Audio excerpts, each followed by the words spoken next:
Welcome to Last First Date Radio, featuring interviews with experts in dating, relating, and mating in midlife. And now, here's your host, Sandy Weiner. This is episode number 458 with Dr. Diana Hill, using psychological flexibility to improve your relationships. Hi, everybody. I'm Sandy Weiner. Welcome back to Last First Date Radio, where we believe that a woman of value naturally attracts respect in life and love. If you want to feel more valued and increase your confidence and show up more authentically in your life, I wrote a book just for you. It's called Becoming a Woman of Value: How to Thrive in Life and Love. And it's filled with 30 tips and exercises and stories to help you step more fully into your value. And it's available now on Amazon for Kindle or paperback. This week's tip from the book on becoming a woman of value is step number 20, which is adapt a positive mindset. And I'm sure this will come up today in my conversation with Dr. Diana Hill. A positive mindset is so important when you are looking at your life. We often go into this whole victim mode of I am just, this is the way I was born, or, I'm just doomed. I had crazy parents. So of course my life is going to be out of control. But when you have a more open and positive mindset, you can really overcome a lot of these stories, which we're going to actually talk about in today's episode. And before I bring Diana on to the show, I invite you to join my Facebook group. It's called Your Last First Date. And it is a fabulous place for women over 40 who are looking to grow and have a positive space to explore relationships. This is not a place to come and vent and just bash on men and dating and complain. It's a place to grow. So if you're interested in that, join us at Your Last First Date. And now for my guest, Dr. Diana Hill. She's a clinical psychologist, a podcaster, and an expert in acceptance and commitment therapy, ACT. It's a cutting-edge, evidence-based approach to living with psychological flexibility. Her new book that she co-authored with Dr. Debbie Sorensen is ACT Daily Journal. It offers an 8-week program that breaks psychological flexibility into practical steps that guide you in living a life that aligns with your values. How awesome is that? Welcome to the show, Diana. Thank you for having me, Sandy. And I love to hear you talking about values and self-stories, because that's one of the things that gets in the way of us living our values. So I'm excited about this conversation with you Me today. too. Yeah. So tell us, what is ACT and the research supporting its effectiveness? Yeah, well, ACT, it's sort of said as one word. ACT is a modern approach to psychology. And a lot of times people think about therapies as helping you with diagnoses or problems that you have. But ACT is really for both people that are struggling with mental struggles, but also people who just want to live more fully. And it uses evidence-based approaches based on behavioral psychology in combination with some wisdom of acceptance and values and opening up to help you build a life that's, like you said, more aligned with what you care about and continue to pursue what you care about in the areas that matter most to you. And there's a lot of research on ACT, so I can give you some of the areas where it's been shown beneficial for, if you want. Sure. Yeah, so it's been shown everywhere from relationships. This is a relationship podcast. So when people are psychologically flexible in their relationships, which means they have sort of the skill set of being able to be open and present and oriented towards their values, they have greater sexual satisfaction in their relationships. They're able to be more satisfied with both themselves and their partners, and they also show more emotional supportiveness with their partners. And then you see less negative conflict and physical aggression and other types of anxiety that are associated in relationships. So it's positive for relationships, but being psychologically flexible is also helpful for maintaining health behaviors, decreasing anxiety. It's beneficial for adapting to change, as all of us have been doing, especially in these recent times. Yeah, it's just, I love what you said about that when you are psychologically flexible, you are more satisfied with yourself and your partner. You have the bandwidth to be there for your partner when you've practiced your own self-care, and and you're able to really create partnership, which a lot of people really struggle with because they're lacking, they're depleted. So I think this is such an important topic, and I'm excited to dive deeper. Yeah.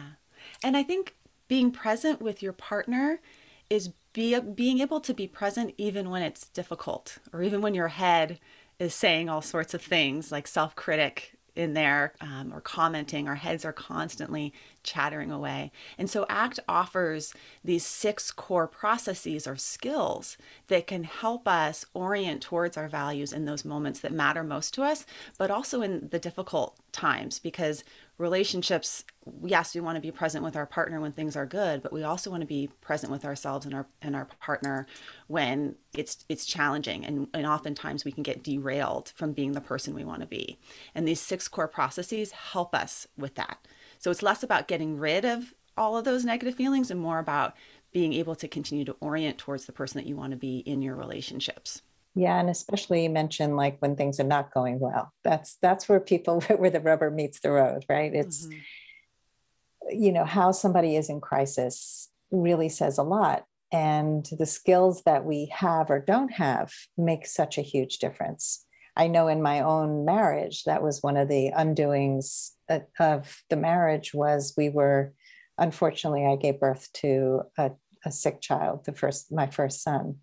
And we didn't know what he had until about a year later when we found out it was genetic. And my husband fell apart, really couldn't handle the crisis. And I just became father, mother, medical expert, and took on everything because that's my nature, is just to step up. But over the years, the chasm grew deeper and deeper. And I learned a lot in the process about what my contribution was.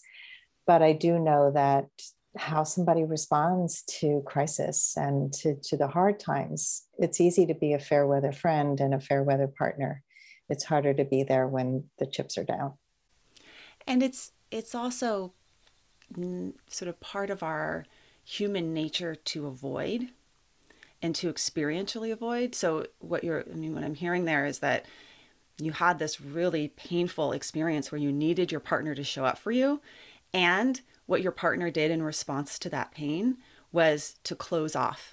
Mm-hmm. And we do that. That's what humans are designed to do evolutionarily, is to avoid pain. But when we are avoiding discomfort, and it also means that we avoid what we value, then we're doing what's called experiential avoidance. And it actually is really problematic in many of our lives. So whether that's, I can't talk about this difficult topic with my partner because I feel shame around it. Or it's, you're not going to bring up something in our intimate relationship because it's embarrassing. What we can end up doing is creating that distance, but also we end up not stepping into moments with our partner that actually could be intimacy building. Because intimacy is really this combination of sharing our vulnerability and sharing our values. And right there, and that example is such a perfect one where you showed up for your child. How incredibly psychologically flexible of you as a mom to do that, right? To step into something that really mattered to you.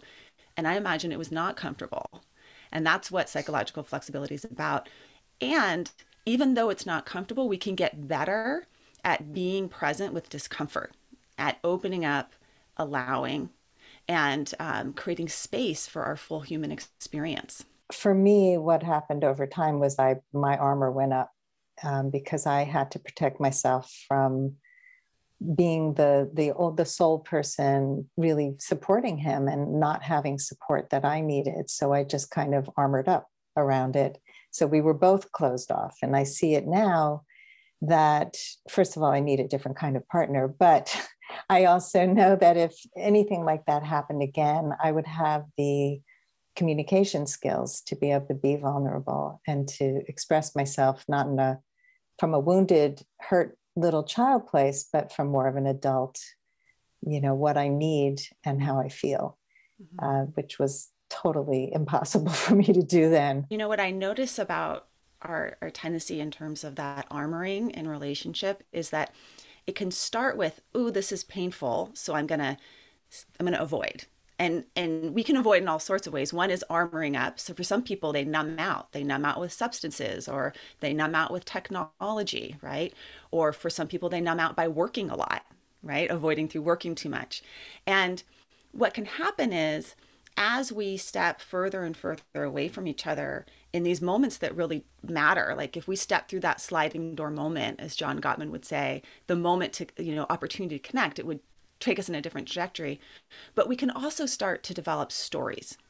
And our mind, humans have this tendency to create stories about ourselves and create stories about others. And it's really helpful in some situations, right? I want to be able to create a story about what my day is going to look like so I can prepare for it. But it can be really unhelpful when we get boxed in by those self stories. So I'd love to give you sort of an example of some ways to work with a self story. And I'm also even curious, what were some of the stories that came up for you in relationship to your partner or to yourself that created some of that barrier? Yeah, this is a great exercise. And I've done this with my clients because I was so stuck in story. I had a story based on my parents that men don't show up for you. It was like men are not going to pull their weight, and so you have to do it all. That was the story. I mean, that was what I experienced at home. My father was bipolar, and he couldn't show up in the way my mother needed him to. So it was a very different kind of experience. But unconsciously, I attracted a partner who didn't show up for me. And after my divorce, I kept looking for signs that men didn't show up. And it came to a head, actually. This was my sobering moment. It was, my father died suddenly. He was in the hospital, was supposed to go to rehab, and the next day he was coding and he was gone. And so it was a quick, like, get the funeral together. And I showed up, right? Like, that's my job. I show up. So I'm making all the funeral arrangements, calling the family and getting everything together. And I had been dating somebody at the time. I didn't have the bandwidth to contact him directly about the funeral arrangements and everything. So I sent out a group email to my closest family and friends to just let them know. And he wanted to call me. I couldn't talk. I was talked out. So the next day at the funeral, I didn't see him. He wished me good luck. He told me he was thinking of me, and then he didn't show up. So here he was, not showing up. And I was really upset. And then I get to the Shiva that night at my brother's, and he doesn't show up. So that night he texts me, "How are you doing? I'm thinking of you." And I'm like, "Where were you today?" And he said, "Well, you wanted me there? I didn't think you'd want me at the funeral because you hadn't introduced me to your kids yet. And I thought that was important to you." So there was this big misunderstanding, but I was already done because he didn't show up. Like, he should have known. He should have read my mind. And it was a therapist who brought this up to me, who said, "You didn't say what you were not clear. Like, you were not clear with him. And this is a story." He didn't show up in other ways, and there's not a good relationship, but I was looking and I was trying to prove myself right. So that's my story. That's such an example of sort of how the self stories can filter our view. And sometimes what I'll do with clients is I'll have them imagine like their self stories are like binoculars. Like, if you imagine, you could even do this with me, Sandy, if you want. It feels kind of goofy, but it can actually be really helpful to physicalize what it feels like. So take your hands and put them in front of you like two circles, and then hold them up to your eyes like binoculars. And if you move your head and look around your room, you can see, like, imagine this is your self story that men don't show up for me. What do you notice about your vision? Well, it's pretty narrow. Pretty narrow. And is it hard to find a man that's showing up for you when you have these goggles on? Yeah, I'm seeing some Right? nice trees. Like, they're showing up for me. Yeah, they might be right at your side, but you don't even see them, right? Yeah. So our self stories can filter our view in this way and really give us a narrowed focus, but you can slowly move your hands away from you. And one of the things that we sometimes do is we replace our self story with a different self story. So for one person, it might be men don't show up for me, but then it's going to be, no, men always show up for me. That's my other story. That's my positive self story. But sometimes positive self stories actually can box you in too. Mm-hmm. Because if you have an expectation for your partner that men always show up for me and they don't show up, that's going to be a problem just as much as men don't show up for me. You're not going to see the ones that are, right? So we can get more flexible with our self-story by moving those hands away from our eyes. And now hold your hands out in front of you. And then allow your hands to just drop to your lap. And here, you can have your story that's going to keep on probably showing up in your life because this is a story that developed as a child or during a traumatic event. Most people, our stories are old. They've been around for a long time and they may still creep in. But what we can do is hold them as I'm holding my hands in my lap right now. And I can still now move my head around the room. And now how well can you see? Pretty well. There's still no men in my room, but I can see pretty well. But you can also look down and take a look at your story if you want to sometimes, and you can do some self-study around it. Like, okay, here's my story to the right, my positive one, and here's my negative one. But you have more space from it. You didn't have to cut it out, cut off your hands. And in ACT, really the approach is that, and what we know about the neuroscience of our brains is that we actually we don't have delete buttons. We're not very good at deleting memories or stories or beliefs or even thoughts. And a lot of us spend a lot of time trying to practice deleting things. But that uses up our energy as well, and it's not super effective. There's a good amount of research on the paradox of thought control and emotion control that it tends to rebound when you try and get rid of it. But in ACT, we're just creating more space from those stories so that you can look at them more accurately. And then you can choose now, you don't have your hands in front of your eyes, you can see more clearly, but you can also move your body in the direction of what you want in your life, which sounds like a relationship where you do have a man that shows up for you, but sometimes they're not going to. Sometimes. Mm-hmm. But you can also step out of the story when that happens, because there may be reasons for that, Yeah. Yeah. And go step into curiosity and asking questions and speaking up and saying what you need and want, which again, most of us don't even know. So it's, yeah, that's great. I love that exercise. Just unraveling those stories and I think the distance, I studied neurolinguistic programming and they do a lot of stepping outside of yourself and that dissociation where you can see things from a different perspective. And I practiced that actually when my father was getting shock treatments and we had to take him as children.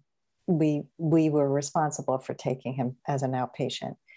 And that's psychologically traumatizing if you let it be. I had become so numb to it because I was so used to my father having episodes of depression that I brought my computer one day to the hospital. And I sat with him and acted like a journalist. And I just had him tell me what was going on in his day. And I just took notes while he was talking. And his way of expressing himself showed his depression. It showed his personality in a way that I could never have done had I just written a story about my father. But as a journalist, I could be curious. Oh, really? Tell me more about that, Dad. That's interesting. Oh, so you did, and I wasn't taking any of it in. It wasn't personal. And it was a great exercise. So it's that kind of stepping outside and looking in really helps you to get some perspective. Yeah. And perspective taking is actually one of those 6 core things involved in psychological flexibility. And what it does when we take perspective, we can take perspective on our own selves, right? So right now you're taking perspective on yourself at an earlier time in your life. And I can even feel like a sense of compassion for yourself around that. Mm-hmm. And we can take perspective on others' perspective. What's it like to be behind their eyes, right? Perspective taking helps build empathy.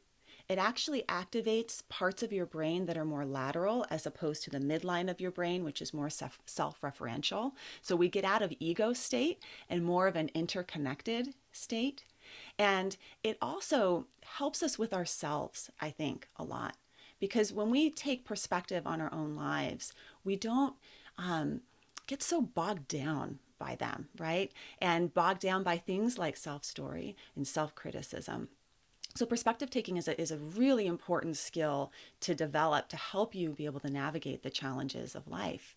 And I think in combination with what you were describing there with your dad, which was really being present, which is another one of those 6 core things associated with psychological flexibility, of how am I just present and taking in with a beginner's mind the stories that my dad is telling me about his life.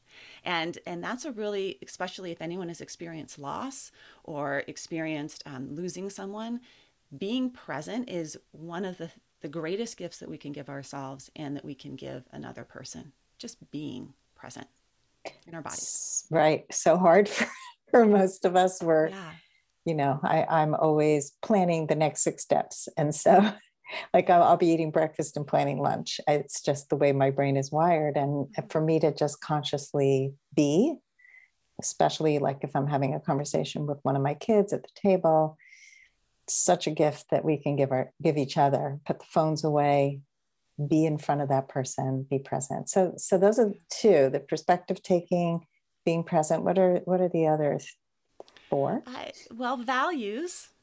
And I know that's something that's like your specialty, right? Is values, right? Yes. It's in your title. So, so values are really about actions, verbs and adverbs, the way that you are, not as much about nouns. So for example, a lot of times when I talk with clients about what is it that they value, they'll say things like, I value my health, or I value my work. But really, values are, how are you in those domains of your life? How do you want to be in the domain of health? How do you want to care for your body? What would that look like if I was following you around throughout your day and I was like, that person really cares about their health? What would you be doing? And they're more about process than they are about outcome. So goals are sort of directions that we can have with an end point, but values never have an end. Sort of like painting the Golden Gate Bridge. My dad used to tell me when I was a little girl, he told stories and he'd say, painters, it takes so long to paint the Golden Gate Bridge that when they're done, they have to go back and paint it again, right? And that's actually the case for many of us. Like we never actually get to the end point of our values, but rather it's a way of living and being in the world. And where this comes in with relationships is a lot of times people talk about values in terms of what is the type of partner that I want, as opposed to what is the type of partner I want to be. And when we shift to that perspective of what do I want to embody in a partnership, then we're living our values, as opposed to the sort of trying to find someone out there that's the partner that you want. That's important too. But I think that you're more likely to have the partner that you want when you are the partner that you want to be. I so agree with that. So how do you help people get clear around their values? Yeah, well, there's oftentimes people are coming into therapy because they're struggling with something. And so one way to actually access your values is to look at what's most painful to you, which is an interesting paradox. So if you were to think about, in that example with your dad, Sandy, it's probably painful. There was painful experiences associated with that time of your dad having a mental illness, right? What were the values that showed up for you behind in that time? Or what did you learn about what you care about from having gone through that experience? I definitely valued my own mental health and the ability to understand others, because I felt my father really had a very narrow lens that he saw the world through. So he never really understood me. The value of self-regulation comes up for me. There's this ability to work through challenges as opposed to being completely overtaken. Yeah, so self-regulation, the ability to be present during challenges, really caring about taking care of your mental health. These values actually surface for us often at times when we're experiencing pain. Because if you think about anything that's important to you that you've pursued in your life, there was probably some pain associated with it because we hurt where we care, as Steve Hayes, who's one of the founders of ACT, would say. We hurt where we care. And so one way to be able to uncover your values is looking at, where do I hurt? Oh, that's where I care. And that actually can be really helpful when we're hurting, because if we can tap into our values when we're hurting, then we actually have some footing. Like, okay, now I know what's important to me here, and that's how I want to be in the world. But another angle is to look at where you feel energized, where you feel a sense of flow in your life, and where it feels like sort of effortless effort, which is this concept of oftentimes when I'm listening to clients, I kind of am like a values highlighter. I look at them light up, or I look at, gosh, when they're engaging in this, in the world in this way, their heart gets open, they feel energetic, they feel fed. So values are very intrinsically motivating. And many of us have grown up in a society that's all about extrinsic motivators. So things like grades or money or getting the right job in the career in the house. But values are intrinsically motivating in that they have sort of a depth to them of knowing this really feeds me at the soul level. And so that's another way to access your values. And it can be both. And it's a really fun exploration once you start to explore your values, because building a values aligned life is one where you sort of drop this idea that I'm a work in progress, and you start to embody the state of I am a life in process. And just like tuning a guitar, I'm going to get out of tune with my values sometime, but I can always tune back in and realign myself in the different important domains of my life. Just like you tune up the different strings of a guitar, you can tune up your values for yourself through your actions, really. And that's great. I'm a life in process. Yeah. I love this kind of work because one of the catalysts to my divorce was that I was living completely out of alignment. And it worked for a while because I had a good way of surviving. I was good at that. And then the cost became too great for me and it didn't work anymore. And the process of who I became after my divorce had a lot to do with values. It was me tapping back into what were the parts of me that I had to reclaim, the parts that got lost along the way. And that's how I became a coach. It was like, I love helping people. I feel in flow when I'm working with people. I'm intuitive. I get it. I've got a lot of common sense. I'm grounded. I have a lot of these skills already. Let me go get training, because that was a part of me that I knew back in high school. And it was in my yearbook. So it's those values come back, and they're really a part of us that we just kind of cover up for a long time. And this year was a perfect example of being a little bit out of alignment, where I took on a job as a part-time teacher of high school art. And art is a big part of my life. I'm an artist and I focus more on coaching. And I said, well, let me get back into art and let me give kids the chance to be creative. But I also said, I don't want to just be an art teacher. I want to be an art teacher and a coach. And I want to be able to use both, because when kids are creating, they're very open and flowy. And so it's a safe space for them to open up. And that's been my favorite part of the job. The art part, where I'm sitting around watching kids draw and paint, and it's beautiful to watch. It doesn't excite me as much as the coaching part. And so I'm not coming back next year. And it was disruptive. It was hard to go to that job and then come back to my coaching job. But it was an experiment, and I did it to see how it would go. And there was a lot of good, but I also know myself well enough to know that I'm not as much in flow with that work as I am with the coaching work that I do for my clients. Yeah. That's flexibility right there. And that's a beautiful example of flexibility, in the sense that, when I am a yoga teacher, and actually when I was in graduate school, when I was in my PhD program, I got so out of aligned with my values, I dropped off. I dropped out. I did come back, but I sort of, at that time, it's like, oh, this is injured for me, so I'm just going to cut this off. But actually what I ended up doing is healing it through my own psychological flexibility practice, to be able to return to school and be in alignment with my values, right? Just as you're talking about that sort of adjusting. Sometimes the string breaks, like in a divorce, like this string is done, I need a new string. And sometimes it's just a subtle tune, right? So you're the one that knows. And values are personal and chosen, and you are the only one that knows what your values are. They are not morals or shoulds or rules.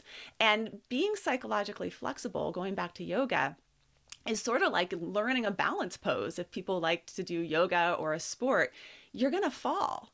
But what if, that falling is actually part of learning how to live your values? So the falling is that you have to be able to take the risk of balancing and the risk of falling in order to find your balance. And that's really what you're describing with this coaching example of like, hey, I tried it out. I figured I listened in, and then I got realigned. And now you probably even have a deeper appreciation for your coaching work because you did this. So you come back with a fresher perspective on, sometimes we get, stale with our jobs and we need to try something else out and then come back to it and actually appreciate more of what we're doing. I'm sure you have always felt good about the coaching, but it's a perfect example of flexibility. And it's also a perfect example of one of the 6 core processes, which is committed action. And in our book, when Debbie and I wrote this book together, Debbie's the co-author of the Act Daily Journal with me, we go through each one of these 6 core processes in a program where you learn them through journaling and through exercises. And the chapter on committed action, we titled Falling on Purpose. And we titled that because actually a lot of times our commitment and doing our commitment through action is being willing to open up and fall, but continuing to get up again and pursue what matters to us. Yeah, there's risk in exploring outside of our comfort zone, and you can't know a lot of times until you do. And it's not like life is over. I tried this. Oh my God, I'm a failure. That's where a lot of people go with their stories, right? It's, I couldn't cut it. I can't, I don't, I won't. And being willing to, again, be that outside observer. Well, let's see, what does this look like? I know also that in this work that I did this year, I was able to help a lot of these students with anxiety and stress and to believe in themselves as an artist when they never thought they could. And one of them said to me, she was working her week. She had physical therapy and she would never do it on an art day. And she said, and she's one of the kids who did not come in thinking she had any talent whatsoever. And she said, you're teaching us much more than art. You're teaching us life skills. And I wish more teachers would do that. Mm-hmm. And I never had that kind of adult in my life as a teenager. And so it was work that was very worthwhile. It just doesn't light me up in the same way. So I can appreciate the contribution and the contribution the kids made to my life as well. And that's such a moment where you were living your values of coaching, even though you weren't in the domain of coaching. Yeah. Right? So when we get clear on our values, our domains don't necessarily have to change. We can live that value right here, right now, in the life that I'm in. So I can live the value of the type of partner that I want to be as I'm looking for a partner, mm-hmm. right? And I can live my value of being a compassionate guide and coach when I'm working with children, right? It doesn't have to be only in this coaching domain. And then what starts to happen, and that's a good example, Sandy, I think, of someone seeing you in your values. When you are aligned, people want to be around that. Mm-hmm.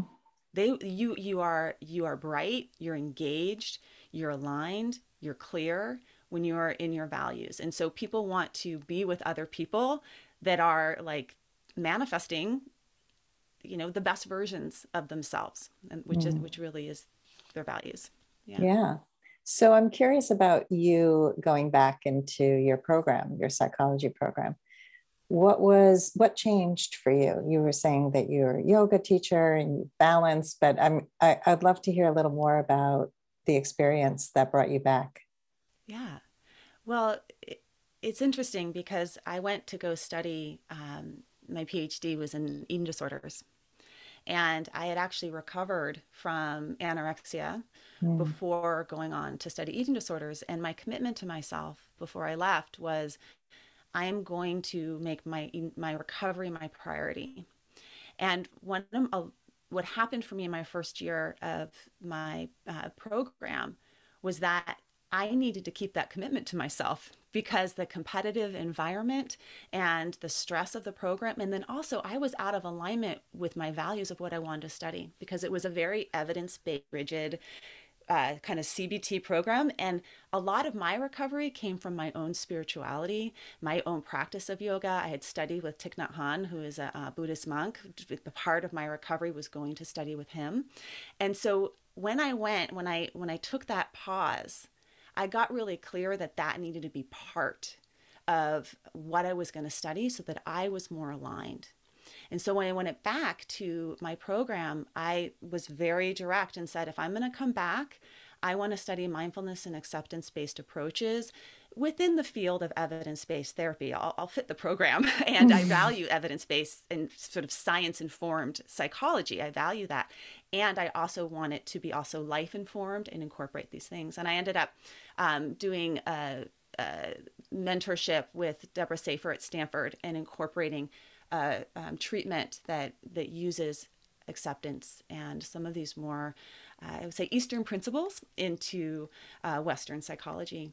So that for me, that string breaking actually was the very thing that helped me get clear on how I want to be in the world. And my life has been many iterations of that. Like I just like with a musician that tunes up a guitar, there's a few things we notice about that. One is that when the musician tunes, we give them time to do it.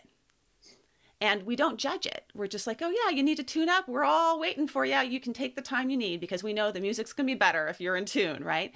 So giving myself time to get clear and tune into what matters to me and to tune up on a regular basis. But the other thing is that we don't judge a musician for having a guitar that's out of tune. It's just sort of part of the process of life. Like guitars get out of tune just from sitting around the room. And so that's also, I think practicing, and what I'm really interested also in now is this concept of self-compassion and how to not judge ourselves for being out of tune, but actually see these as opportunities to continue to move closer and closer to how we want to be in the world. Thank you for sharing that story. And the word self-compassion kept coming up for me as you were talking, because I can really hear how you were kinder to yourself and you came back with clarity of, here's what I want, here's what works for me, and how can I make it work in this program by bringing more of who I am into it, which I love. I mean, I'm all about that. Like, designing an art class based on coaching, it's like I used to teach workshops that were coaching based art workshops for people with guided meditations and just trying to bring parts of your life together. I think it's a really important thing. If you are so in tune with your own values, it's really hard to not do that anymore. You become so conscious of that out of tune guitar. And I play guitar too. So I totally get it. And, watching my son go through this, because he's a guitar player, but he's 30 now and he's become very aware of his values. And he's very in touch with when he's out of alignment. He knows how to go and take time for himself and meditate. And when he hasn't done his yoga at night or his meditation for a few days, he's completely out of whack. And he'll say, I know what I need right now. I need to go to my room. I need to do this. I need to go downstairs and go on the inversion table and hang upside down because my back hurts. And then he has people at work whose backs hurt and complain all the time. Oh, I'm so old. I'm 24 and I'm falling apart. And they're not doing anything about it. And he's like, I've got all these tools, and so I love when people take care of themselves and say, okay, I understand that if I don't take care of this, it's going to be a problem. Yeah. And I think that example Sandy, is probably another good one, which is you lived your values in raising the son. I can tell that about you, and it's being manifested in him and it spreads. So this isn't just about like the small me, but it's also about the fact that we are much more interconnected and much more an ecosystem than we think that we are, right? And that when you start living your values and you model that to the people around you, they want to do that too. And it's not about competition anymore, which was that model of graduate school that was making me really sick, but it's more about interconnectedness and about collaboration, and not about a scarcity mindset, but really about a mindset of that we can all benefit. If everyone is living in their values and aligned with what they care about, we all benefit, and we feed positivity onto each other. So from parent to child, from you to your coworkers, from you to your partner, we can support each other in taking the time for ourselves to tune up, but also giving each other time to tune up, and seeing that as a real positive strength, just like self-compassion is a real positive strength that we can have. And actually, the research suggests we perform better when we practice self-compassion. Yeah, for sure. And I see it also in dating. A lot of people have the approach to dating as, oh, it's going to be a waste of my time if it's the wrong person. And if you can bring this mindset that you just shared to the dating process of, I'm sitting in front of a new person, I'm going to learn about them, I'm going to come in and be present, have that beginner's mind, have a perspective taking, like really bring your values, bring who you are to the date. And whatever happens, it's going to either add value to your life, add value to their life, and you're going to learn something in the process. It's never a waste of time. This episode is brought to you by Amazon Music Unlimited. Whenever I cook, I love listening to music from the 70s, like the Grateful Dead and Crosby, Stills and Nash, and my favorite, Joni Mitchell. With Amazon Music Unlimited, I can listen to over 70 million songs and thousands of playlists and stations. And you can now stream your favorite podcasts like Last First Date Radio. You can listen to any song, anytime, anywhere, on any device, whether it's your smartphone or tablet, your PC or your Mac, Fire TV, and any Alexa-enabled device like the Amazon Echo. Now, for a limited time, you can get Amazon Music Unlimited for free for 90 days. Just head on over to getamazonmusic.com/lastfirstdate to claim this offer. Quick plug for the last process that we haven't talked about. So we've talked about being present, we've talked about perspective taking, we've talked about values, we've talked about committed action towards your values, we've talked about accepting and opening up to difficult sensations. But the sixth one is our minds. And our mind is going to show up on that date. Even if you're aligned with your values and your heart, I can guarantee you that your mind will pack its bags and it'll have a lot of things to say. And the nature of the mind is that it doesn't like to be controlled, and it can be quite distracting, and it can be quite loud, and it can say all sorts of crazy stuff. But we can get, in the way that I did that goggles exercise with you with our self-story, we can start to get a little bit of space from our thoughts too, and start to say, thanks mind. I'm not living from my head. Sometimes my mind has helpful things to say, and when it does, and when those things align with what I care about, I will water those seeds. I will pay attention to it. I will create the positive neuroplasticity of letting my mind linger on thoughts that align with my heart. But when my mind says things like self-critical thoughts about me, or judgmental thoughts, or is rigid and rule-based, I'm going to listen more to my heart. And I'm going to act from there. So I think being psychologically flexible is being able to get out of our heads, getting into our hearts, and then moving our hands and our feet in the directions that align with how we want to be in the world. And that builds a fulfilling and enriched life. And it's not easy, but it's also something that can feed back to you, and something that we can get better at over time. I love it. Practice. Yeah, and that goes back to trying to control those thoughts. You know, it's like the elephant in the room. You keep trying not to see it or whatever. It's like, you know, and I love the idea of taming the critical thoughts instead of deleting the critical thoughts. They're going to show up. They're hardwired in us. And, a lot of stuff has been going on for decades in our brains. And to think that we can just eradicate everything at once is what stops a lot of people from forward movement. Yeah. So I love the idea of just acceptance and go back into your heart. If your brain is trying to control and be critical and judgmental, sink back into your heart. So I can see how all these steps are very interrelated and make perfect sense to me. I think they're really, really powerful. What can you share that will help people to move forward in their own psychological flexibility in their relationships and their dating life? What are some specific steps they can take right now? Yeah. Well, I'm interested in ACT daily. So yes, ACT in your daily life. That's the title of our work. And when you really boil it down, ACT, A can stand for accepting. So opening up and allowing right now what's happening in this present moment. Can I just practice acceptance? And then C can stand for caring.